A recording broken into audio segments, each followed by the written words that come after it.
Okay mga idol, ito na yung continuation ng ating 59 two-stroke rotary valve category. Ito na yung ating battle for first runner-up. So ang maglalaro mga idol, Juan de la Cruz versus DGRT. So ang jockey ng Juan de la Cruz, Oliver on board. Sa kabila naman, Herbert Valencia. So pareha ito mga Kawasaki HD3 mga lods. So panoorin natin sino ang magwawagi sa first runner-up.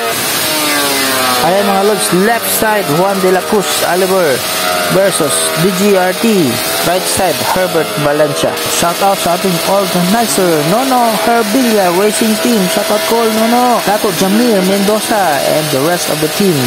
Salamat sa magandang palaro mga lodi. Let's go!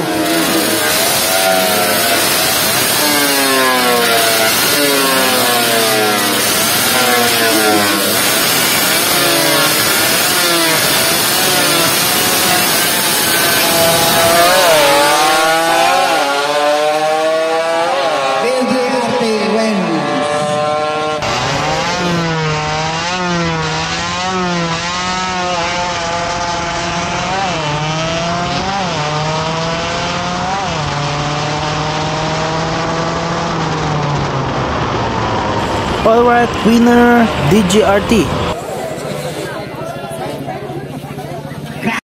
Second hit mga lods, change lane. So dito na ang Juan de la Cruz sa right side and left side ang DGRT.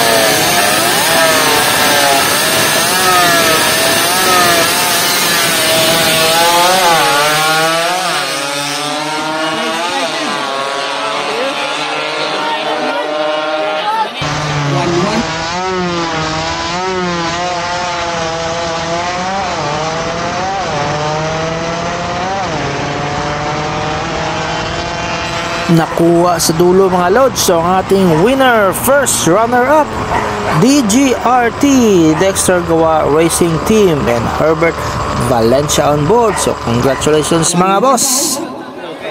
Okay. Para ng vlog siya. First place na, DGRT.